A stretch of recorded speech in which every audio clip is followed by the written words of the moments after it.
Esta es una producción de Grupo Fórmula. Encuentra más contenido como este en radioformula.mx.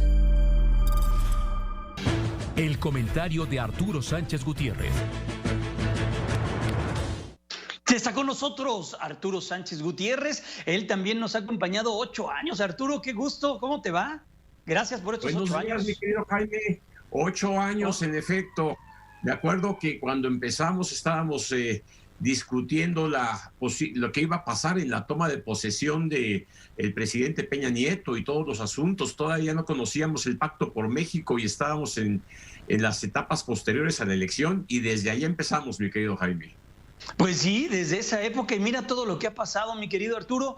Ya hubo también cambio de poderes, ya estuvo el PAN, ya estuvo el PRI, ya estuvo ahora Morena, se encuentra en el poder el presidente Andrés Manuel López Obrador. Nos ha tocado ver y ser testigos de todo ello, y nos tocó también, o nos está tocando ser testigos de lo que ocurrió esta semana. Arturo, te vi activo en las redes sociales.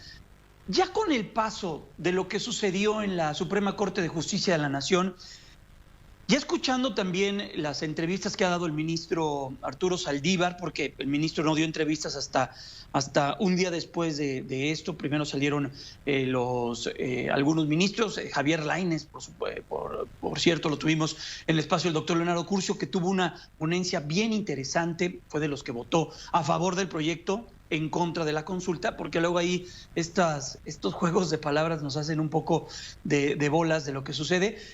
¿Qué piensas ya con estos días que han pasado y ya entrándole más a fondo al tema, Arturo?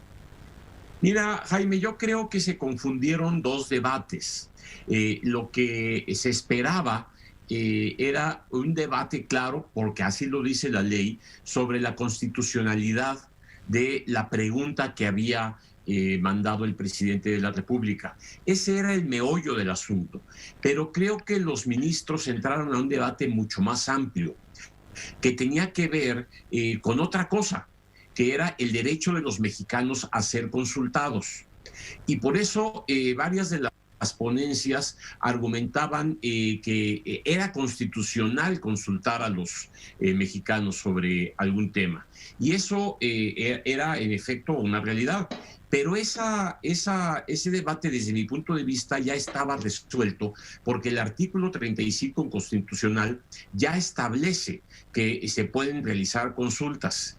Lo que estaba a discusión era el contenido específico de la consulta. Entonces, cuando la Corte debate si es constitucional o no, no está de hecho debatiendo si la pregunta de enjuiciar a los expresidentes es constitucional o no, sino si el derecho a ser consultado está amparado por la Constitución, cosa que ya sabíamos que sí.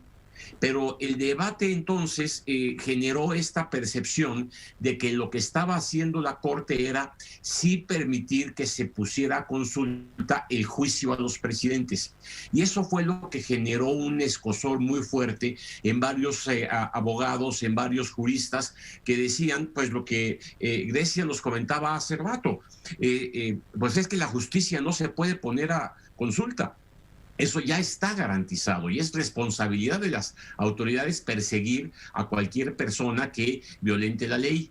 Por eso la discusión era si se estaban violando derechos humanos, si se estaba violando la presunción de inocencia y demás. Bueno, cuando la Corte vota y dice 6-5 que sí es constitucional la consulta, entran en un receso para redefinir la pregunta, porque ahí sí había una serie de temas interesantes. Y lo que la Corte nos contesta es una pregunta que no tenía prácticamente nada que ver con lo que el presidente había querido consultar. El presidente se refería a los expresidentes en primer lugar. En segundo lugar, a si se podían iniciar procedimientos jurídicos, juicios en contra de los expresidentes. El presidente preguntaba sobre la legalidad de sus acciones, de alguna manera. Y lo que la pregunta nos pone, la pregunta que la Corte define, es una cosa completamente distinta.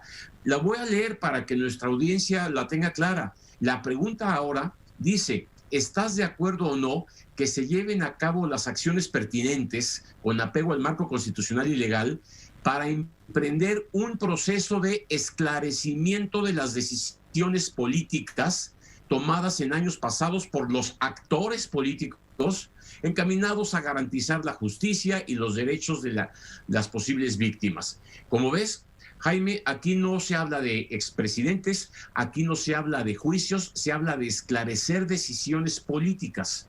Y esto, bueno, pues genera un debate mucho más amplio.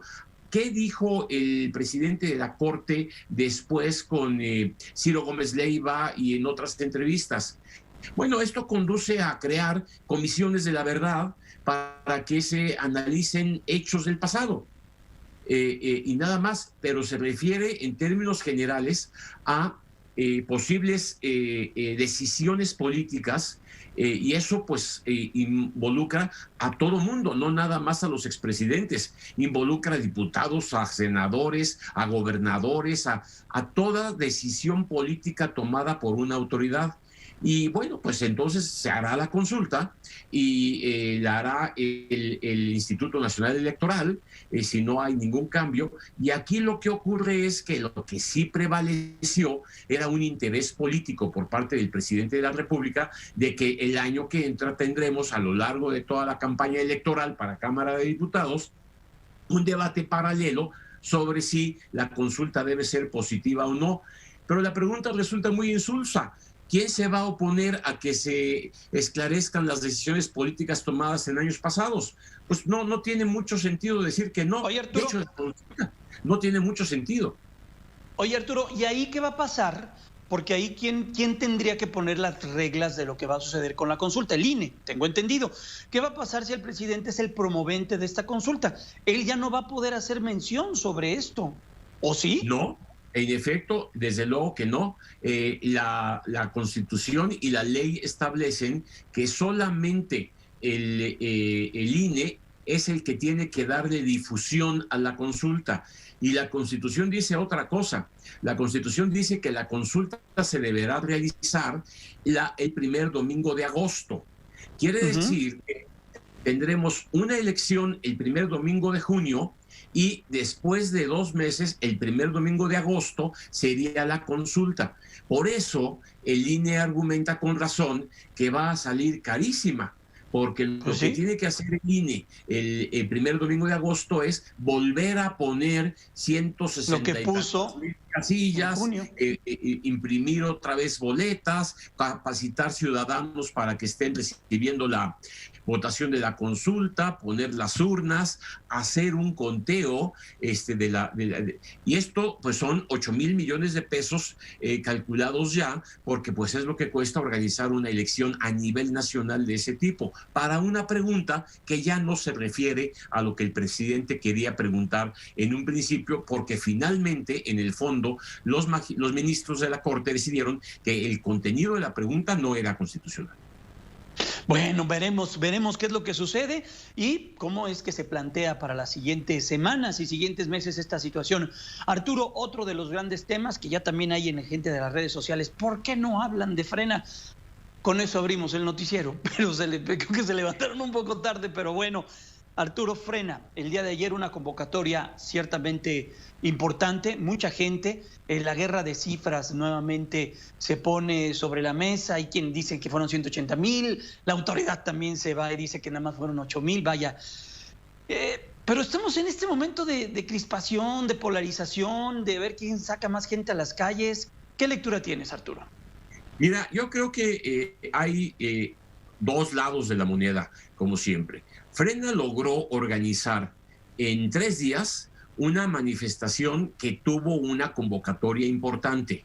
3 días para organizar una marcha de este tamaño es muy poco. Sin embargo, ahí es en donde se muestra la capacidad de convocatoria de Frena y al mismo tiempo un descontento en contra del presidente de la República de un sector de la sociedad.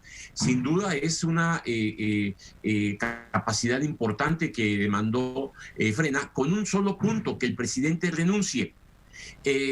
Ahora, por otro lado, pues sí, hay un debate sobre los números, sobre las fotografías, sobre los videos. Frena desde ayer estaba protestando porque los medios de comunicación no cubrían la marcha. La verdad es que hubo muchas fotografías, mucha gente participando, y la guerra de cifras, pues sí es ciertamente, pues los dos quieren hacer su número. Desde mi punto de vista, si me preguntas, es un error por parte del presidente plantear un reto de ese tipo. Si se manifiestan 100,000 personas, ¿por qué 100,000 personas? Sí. ¿Por qué 100,000 personas son suficientes para que un presidente tome una decisión cuando tuvo el respaldo de una gran 30 cantidad millones. Exactamente. Entonces, me parece que es un error, pero es un acierto de Frena haber hecho la manifestación, hayan ido los que hayan ido, y que, bueno, pues de una manera esto es una manifestación importante. Ahora, el presidente se puso una salvaguarda. Si hubieran ido 100,000 o más, o si Frena tiene razón y fueron 153,000, de cualquier manera el presidente dijo, sí, y si las encuestas no me benefician. Y ahí sí ya no. Ahí sí ya no hay forma, porque las encuestas siguen poniendo al presidente de la República por encima. Y creo que ahí está el punto, ¿no? Pues Arturo, muchas gracias. Siempre un privilegio poder contar contigo, con tu análisis. Y bueno, veremos qué es lo que nos deja esta semana que está comenzando. Te abrazo y te deseo un extraordinario fin de semana. Igualmente, y felicidades otra vez, mi querido Jaime. Esta fue una producción de Grupo Fórmula. Encuentra más contenido como este en radioformula.mx.